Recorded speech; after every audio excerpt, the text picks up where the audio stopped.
दुनिया भर में जो कप्तानी चेंज करने का प्रोसेस होता है वो बड़ा सोच समझ कर किया जाता है और काफ़ी सारी उस पर बहस होती है। उसके बाद जो एक फैसला किया जाता है उस पे कायम रहा जाता है और शॉर्ट टर्म रिजल्ट्स उसकी राह में रुकावट नहीं आते। पाकिस्तान में लेकिन शाहीन शाह अफरीदी को कप्तान बनाया गया। उस वक्त भी जाहिर है उस पर क्वेश्चन मार्क्स थे, बहुत यंग हैं खुद और बीइंग अ फास्ट बॉलर उनके फिटनेस के भी इश्यूज रहते ही हैं। तो वो डिसीजन कर लिया गया, लेकिन सिर्फ एक ही सीरीज के बाद अब ऐसा लगता है कि एक कंफ्यूजन एक मरतबा फिर उरूज पे है और अफवाहों का बाजार गर्म है। किसी को कुछ नहीं पता कि क्या होगा। और ऐसे में जो सबसे स्ट्रांग कंटेंडर बन के उभर रहे हैं वो बाबर आजम है।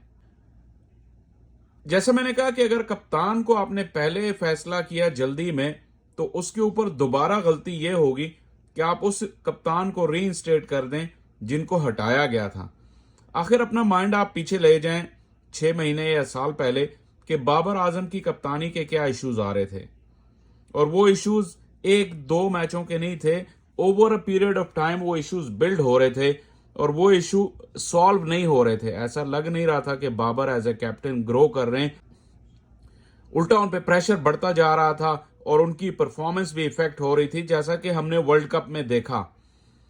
अब फिर क्या वजह हुई कि दोबारा से हम उसी रूट पर चल रहे हैं और एक स्टेप जो हम आगे की तरफ उठाया था, बेशक वो गलत हुआ या हमने उसको इतना वक्त ही नहीं दिया कि उसके सही और गलत होने का फैसला होता, या फिर वो इतनी जल्दबाजी में था, जो भी वजूहात हुई। लेकिन अब हम क्यों सोच रहे हैं अपने उस स्टेप को वापस लेने के बारे में, और अगर सोच भी रहे हैं तो हम वापस उस कप्तान को क्यों रीइंस्टेट करना चाह रहे हैं जिनकी कप्तानी में पाकिस्तान बड़े बड़े इवेंट हारा, क्रूशल स्टेजेस पे क्रूशल कैप्टेंसी एरर्स हुए। तो ऑल ऑफ अ सडन ये हवा कैसे बदल गई।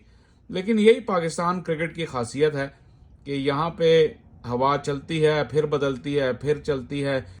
अब अगर आपको मैं करंट सिनेरियो में लेकर आऊं जहां आमिर और इमाद की वापसी हो चुकी है, दोनों ही बाबर के अगेंस्ट थे, अब वो बाबर उनको लीड करेंगे। बाबर के जो अपने कैप्टेंसी के इशू हैं वो तो हैं ही हैं।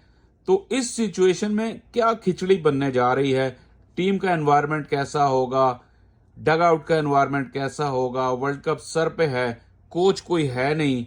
तो ये ऐसी सिचुएशन क्रिएट आखिर क्यों हुई, पहले तो इसका जवाब ढूंढना चाहिए।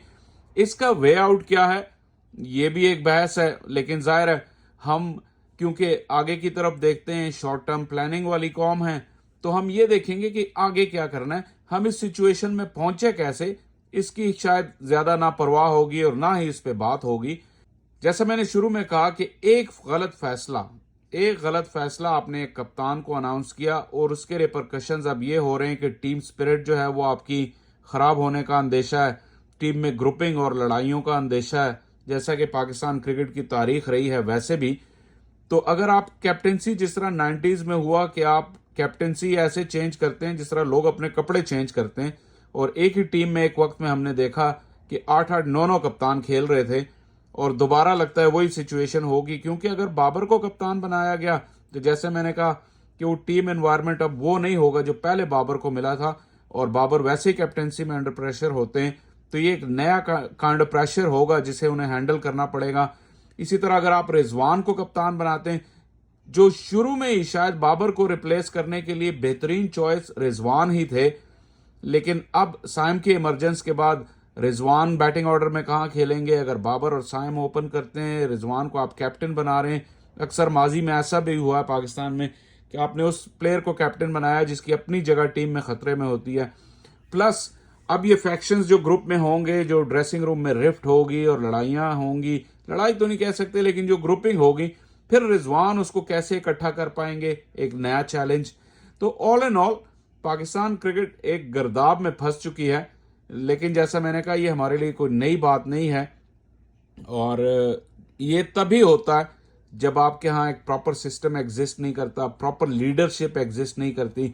लीडरशिप से मेरी मुराद जो है वो पीसीबी के हाई एंड पे है। हमने देखा कि 4 चेयरमैन चेंज हुए पिछले 12 से 16 महीने में, तो जाहिर है उसका इफेक्ट टीम पे होता ही है, और यही वो इफेक्ट हो रहा है टीम पर। क्योंकि जब ऊपर से आपकी डिसीजन मेकिंग में क्लैरिटी नहीं होगी और कॉम्पिटेंस नहीं होगी, तो फिर जाहिर है उसका इफेक्ट नीचे तक आएगा। और ये इफेक्ट इस वक्त फील किया जा रहा है। वर्ल्ड कप की तैयारी के लिए बिल्कुल भी आइडियल हालात नहीं है, लेकिन आप पाकिस्तान क्रिकेट से, जैसा मैंने कहा, ऐसे ही तवक्को कर सकते हैं।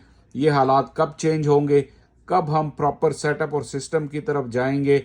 एक मौका था शायद पाकिस्तान के पास जब वसीम खान आए थे पीसीबी में, एक थोरली प्रोफेशनल एडमिनिस्ट्रेटर थे, उनकी कम्युनिकेशन, उनकी डिसीजन मेकिंग में क्लैरिटी थी। लेकिन क्या कीजिए कि हमारे अपने ही लोगों ने उनके पैर उखाड़ दिए, उनके खिलाफ इतनी घटिया पर्सनल कैंपेनिंग की गई कि कोई भी जो है मुहज्जब शख्स वो बर्दाश्त नहीं कर सकता।